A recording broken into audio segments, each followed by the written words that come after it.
네, 안녕하세요. 최동석입니다. 오늘은 임종석 통일하지 말자. 한 30년은 통일에 대해서 얘기하지 말고 그냥 평화만 유지하자. 뭐 그런 주장입니다. 통일하지 말자는 얘기죠.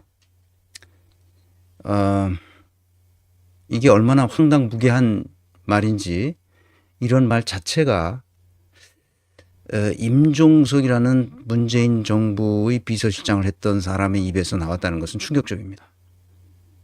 이게 문재인과 얘기를 사전에 하지 않고 했을 가능성은 없기 때문에 더 심각하죠. 그런 중대한 공식 행사에서 더군다나 광주에서 더군다나 김대중 대통령 김대중 컨벤션 센터인가요? 그런 데서 했다고 알고 있는데 그런 의미 있는 장소에서 그렇게 말했다는 것은 도저히 용납할 수 없죠. 그래서 오늘 그 얘기를 좀 해야 되겠습니다. 제가 이 분야는 전문가가 아니고 잘 모르지만 그러나 그 통일 문제에 대해서 제가 심도 있게 연구한 적은 없다 하더라도 일반인으로서의 소시민으로서의 상식 수준에서 우리 민족이 어떻게 앞으로 가야 되느냐 이런 걸 생각해 봤던 사람으로서 임종석과 문재인 이 두 사람에 대해서 우리가 얘기하지 않을 수 없습니다.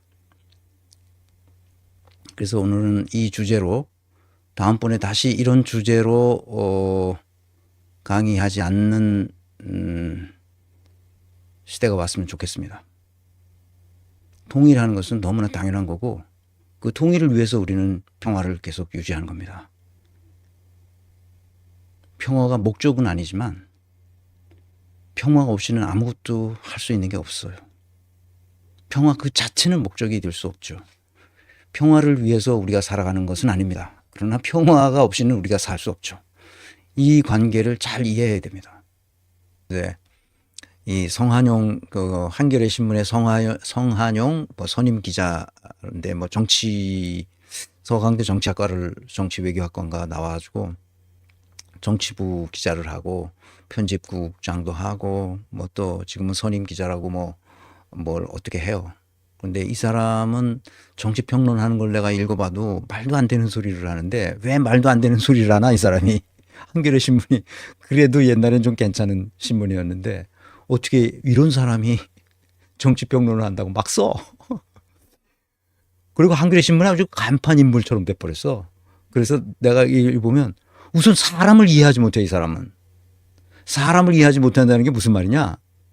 사람이 얼마만큼 유능한 사람이 무능하고 이 사람이 거짓말 쓱쓱 하면서 자기 이성만 챙기는지 아닌지에 대한 판단력이 없으니까 그 사람 정치인들이 움직이는 행태를 평가하는 이 평론하잖아 이 사람이. 그러니까 다 틀린 얘기를 해. 말도 안 되는 얘기를 해. 정치학을 전공한 사람이 그 정치부 기자를 한 사람이 그렇게 정치평론을 엉터리를 하는 건 난 그러니까 이 사람이 왜 이걸 못할까? 내가 그걸 연구했다니까 성한용이. 그러니까 사람을 이해하지 못해. 사람을 이해하지 못하니까 이런 식으로 하는 거야. 그러니까 엉터리이지 엉터리.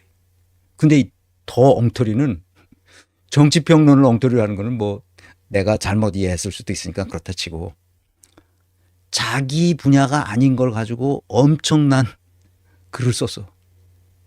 기본사회 외치는 이재명의 금투세 유해 그 지독한 퍼플리즘.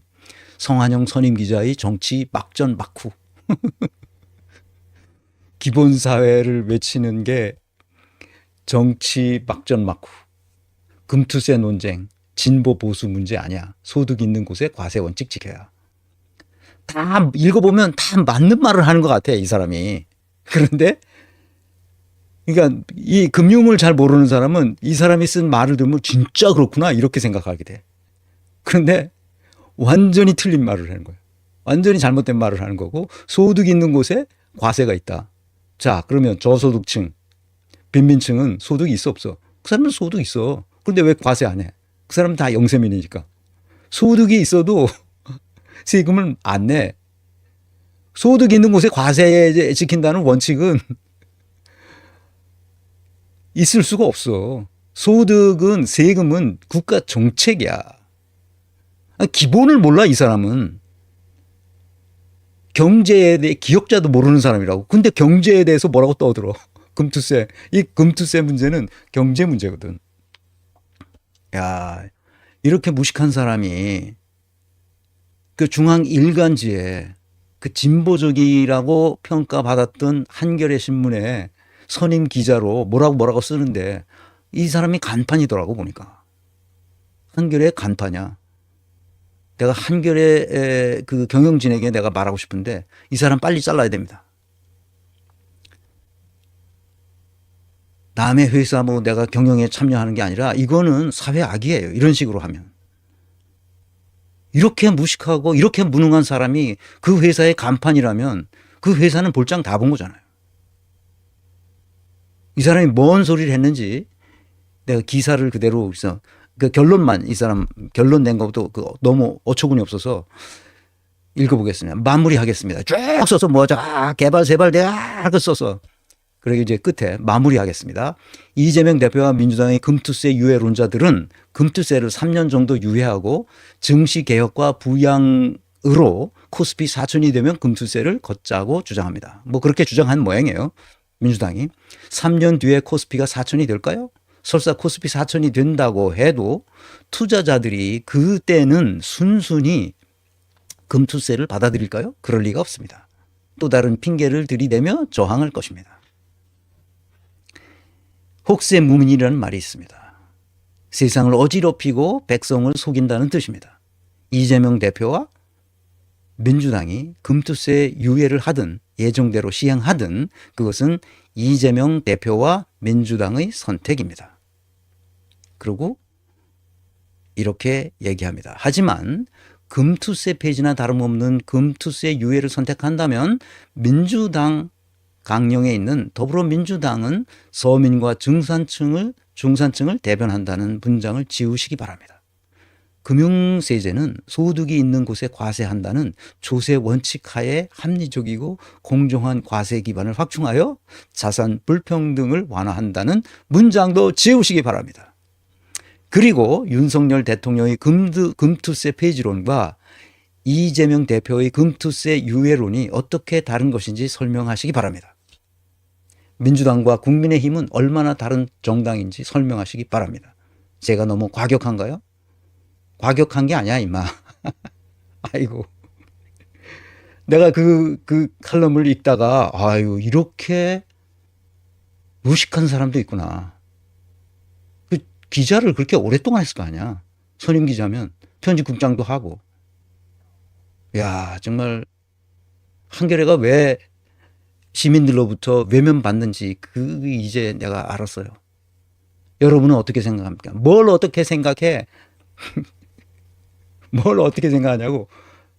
성한용의 글은 그 읽어볼 가치가 1도 없어. 근데 내가 읽었어. 왜냐면 얘는 그냥 두면 안 되겠다 싶어서.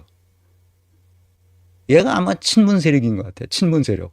이 친문 세력들이 이렇게 무식하거든. 문재인 그 무식한 거 봐. 뭔 말을 하는지 자기 스스로 이거 뭔가 뭐 있는 것처럼 만들어야 되겠는데 있는 것처럼 만들 수 있는 뭐가 없으니까 말을 그럴듯하게 계속 단어만 멋있는 단어를 써. 그러니까 앞뒤 전후가 안 맞는 말이야. 내가 성한용한테 말하는데 지금까지 그 쓴 글은 다 개소리야. 왜 개소리인지를 내가 지금부터 얘기하려고 합니다. 우선 내 백그라운드를 얘기하면 나는 한국은행에서 20년을 굴러먹은 사람이야. 금융을 알겠어 모르겠어. 그런데다가 내가 금융기관 사회이사를 6년간이나 한 사람이야. 그리고 금융회사의 경영진으로 일한 사람이야. 금융 쪽에서만 보면 전체 30년이 넘어 내가. 금융을 알겠어 모르겠어. 그런데 내 전공은 내 학문적 전공은 인사조직론이야. 금융 쪽에서 일했지만. 그래서 가급적 금융 얘기는 안 하려고 그래요. 내가 블록체인과 비트코인과 CBDC와 이런 것을 내가 강의를 몇 차례 했어요. 내가 잘 알기 때문에 하는 거예요. 내가 잘 모르고 내가 잘 모르는 걸 이렇게 엉터리 같이 내가 강의를 하겠습니까? 그래도 나보다 금융 분야를 더 전문적으로 연구한 사람들이 많이 있기 때문에 그 사람들이 말하는 거를 받아들이고 나는 가급적 말을 안 하려고 해요. 내가 금융을 모르지 않지만. 근데 성한용은 금융 자체를 이해하지 못해요. 글 쓴 걸 보면 압니다. 근데 댓글 쓰는 걸 봐도 이 사람이 뭘 모르고 댓글 쓰는구나 하는 걸 내가 뻔히 안단 말이에요. 내가 성한용 씨한테 얘기하는데 자제하세요. 그럼 모르면 침묵하세요.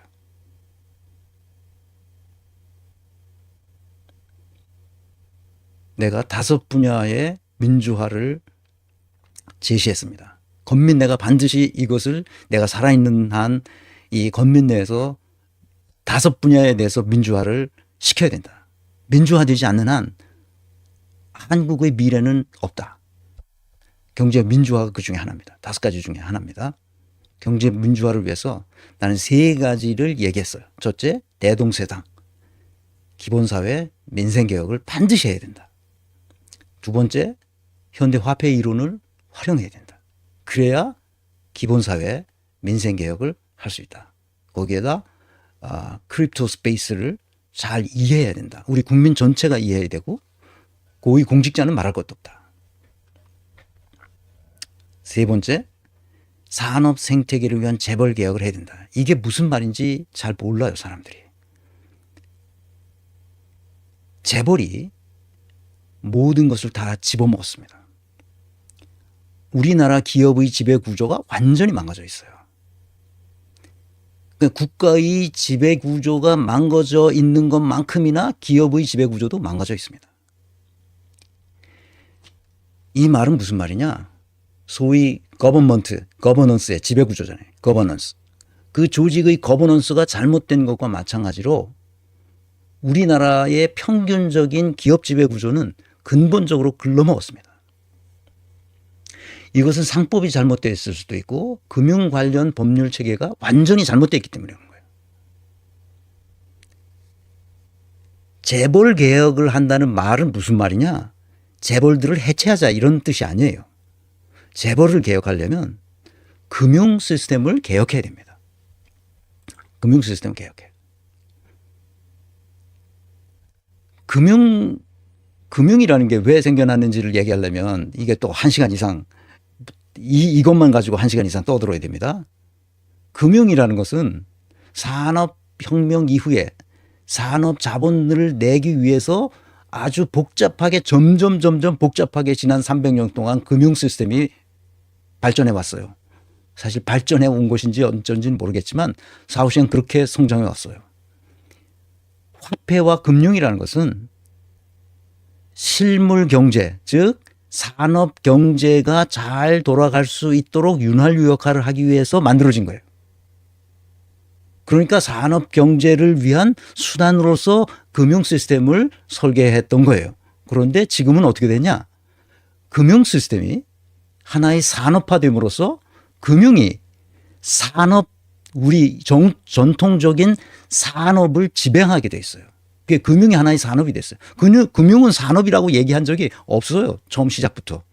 금융은 이 기존 산업을 뒷받침하기 위해서 만들어진 도구요 수단일 뿐이에요. 그런데 오늘날은 그 도구요 수단에 불과한 금융이 다른 일반 산업을 지배하는 꼴이 됐어요. 무슨 말인지 이해돼요? 이것을 마르크스가 뭐라고 그랬어요? 칼 막스가 뭐라고 그랬어요? 그걸. 이데올로기화 됐다는 거야. 목적과 수단이 전도되어 있는 거야, 지금. 모든 사람들이 다 금융을 해서 돈을 벌려고 해요.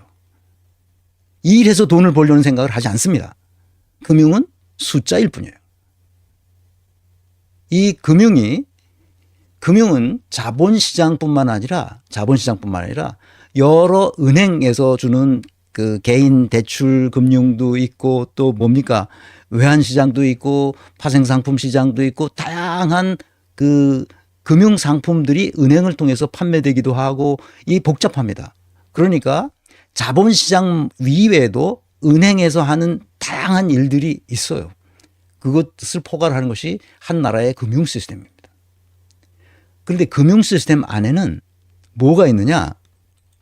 자본시장이라는 작은 영역이 이렇게 있습니다. 자본시장이라는. 이 자본시장이라는 것은 주로 장기 자금이 거래되는 시장을 말해요. 여기서 그래서 주식인 단기 단타로 뭐 할 수 있게 돼 있는 게 아니에요.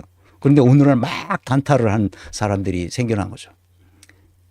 주식뿐만 아니라 자본시장에는 채권 같은 장기 투자 자금들이 몰려들어서 산업에 자본을 공급해 줘요. 산업 자금을 공급해 줌으로써 그 산업이 발전해요. 우리의 인류의 삶이 아주 편안해지도록 만들어내는 거죠. 산업이. 그 금융은 그런 수단으로서 쓰는 거예요. 자본시장은 그래서 다시 주식시장과 채권시장으로 나눕니다.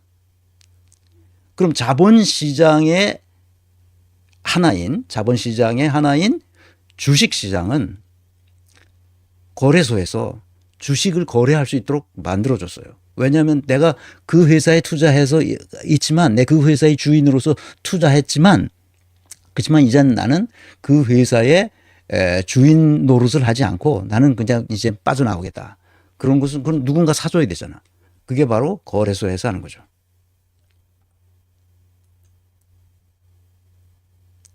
그런데 이제는 이것뿐만 있는 게 아니라 2009년부터 지금까지 약 15년 동안 블록체인 기술에 의한 비트코인, 이더리움을 포함하는 다른 여러 가지 잡다한 암호화폐 세상도 우리에게 열려 있어요. 이 전체 메커니즘을 이해해야 됩니다. 금투세가 뭐라는 거를. 쓴 걸 보면 금투세가 뭔지를 모르고 있어. 성한용. 그런데 뭐라고 썼어. 그리고 이재명과 민주당을 욕해. 그리고 제가 너무 과격한 거야. 과격한 게 아니라 무식한 거야.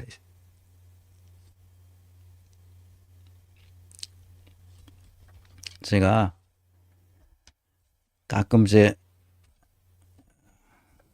맨날 제 전공 분야만 읽다가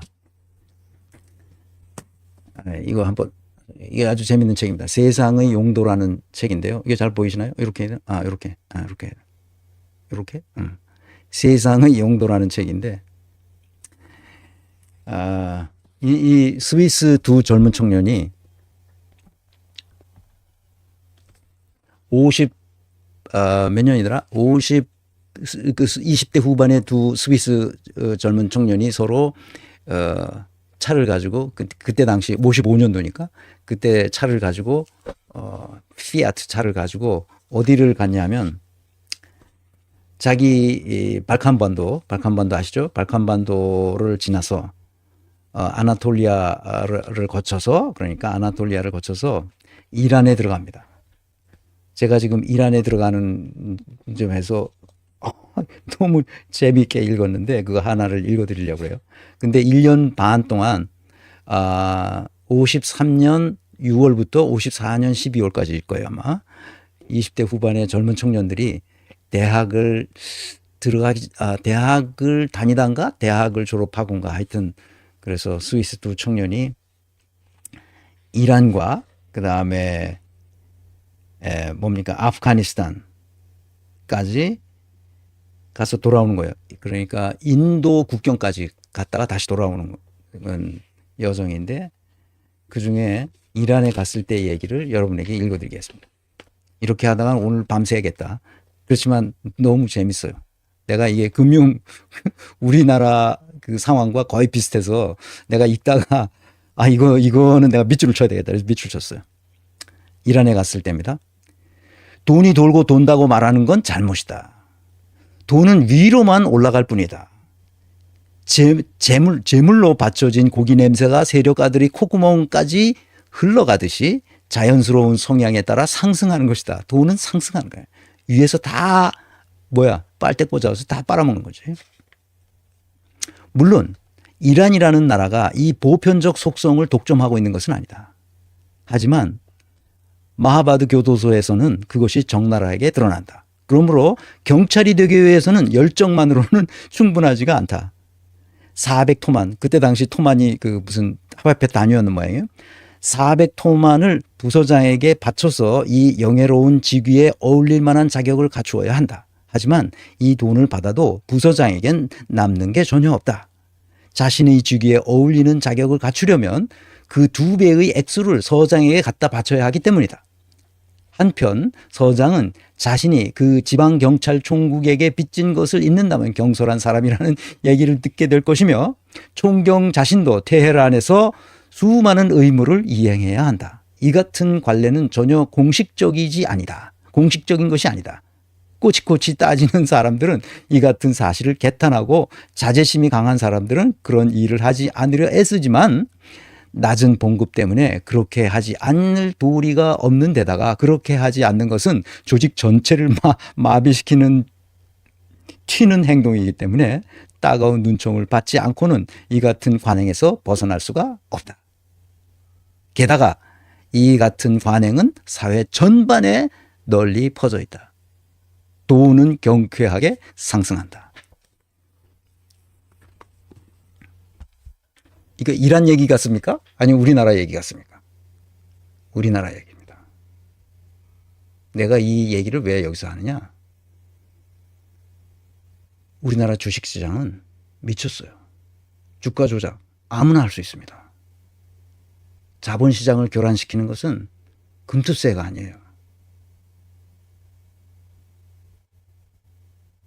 지금 우리나라의 이 금융시장에서 벌어지는 이 안철수를 내가 왜 욕하는지 아세요? 안철수는 아주 되먹지 않는 사람이에요. 안철수는 금융시장, 자본시장에서 무슨 짓을 했길래 그 많은 돈을 벌었는지 알고 있는 사람은 다 압니다. 이재용이 무슨 짓을 해서 그 많은 돈을 벌었는지 알만한 사람은 다 압니다. 말을 안 하고 있을 뿐이에요. 이란의 공무원들과 똑같습니다. 우리가 만약 이 금융시장만 제대로 통제했더라도 여기서 빨대만 꽂을 수 없도록만 제도화됐더라도 우리나라는 독일을 능가했을 거라고 확신합니다. 이 금융이 모든 것을 말해줘요. 이복현이 검사하던 놈을 왜 금융감독원장에 앉혔는지 이해가 되십니까? 이런 걸 얘기하지 않고 이 근본적인 잘못된 이 시스템 자체를 이해하지 않고 금투세 가지고 어쩌다고? 금투세는 1000분의 1도 안 돼. 내가 성한용한테 묻겠다. 내가 한 말이 과격한가? 성한용한테 묻겠다. 어떻게 생각하냐고. 내가 지금 한 얘기를. 내가 왜 분노하느냐. 너무 무식하기 때문이야. 성한용이. 금융의 금자도 모르는 사람이 이런 글을 써가지고 그것을 한겨레 신문에 간판 칼럼이라고 내놓는 이런 무지한 인간들이 지금 기자를 하고 있는 거예요. 금투세는 이슈가 되질 않아요. 그거는 그냥 거래세를 봐서 거래세는 그냥 양도세 아니야. 주식 양도세 아니야. 그냥 그거를 계속 받아두고 아무 문제가 없습니다.